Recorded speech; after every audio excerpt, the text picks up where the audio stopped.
Mix by DJ Milan Chowk छरापटी।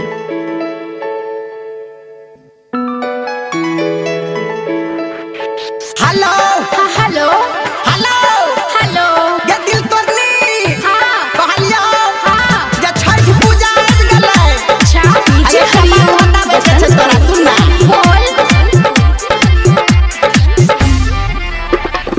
मां Gayatri recording studio.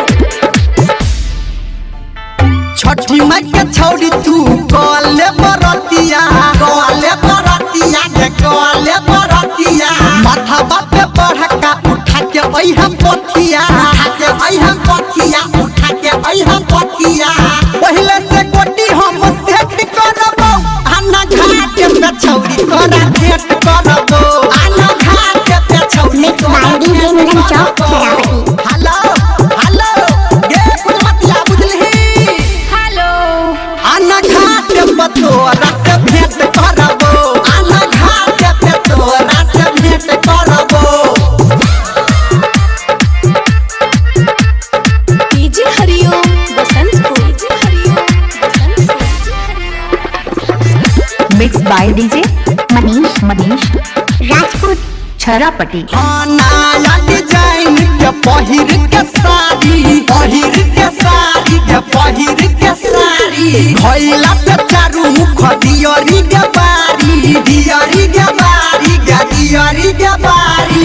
जाबे ने ए बेटा बे भेंट करबो आ तोरा घाट पे छौरी हम भेंट करबो आ तोरा घाट पे छौरी हम भेंट करबो। Mix by DJ Manish Rajput Chharapati. DJ Hariom Basantpur. अभी आप सुन रहे हैं सावरिया म्यूजिक। हेगे उगत सूरज देव ठीक भर हरिया दिहै तू अरघ ताकी हमरा ओरिया ताकी हमरा ओरिया कहो धर्मेंद्र कने लेट करबो आना घाट पे छौरी तोरा भेंट करबो आना घाट पे छौरी तोरा भेंट करबो आना घाट पे छौरी तोरा भेंट करबो बुझली गे जान। कैमरामैन मनीष राजपूत छर्रापटी।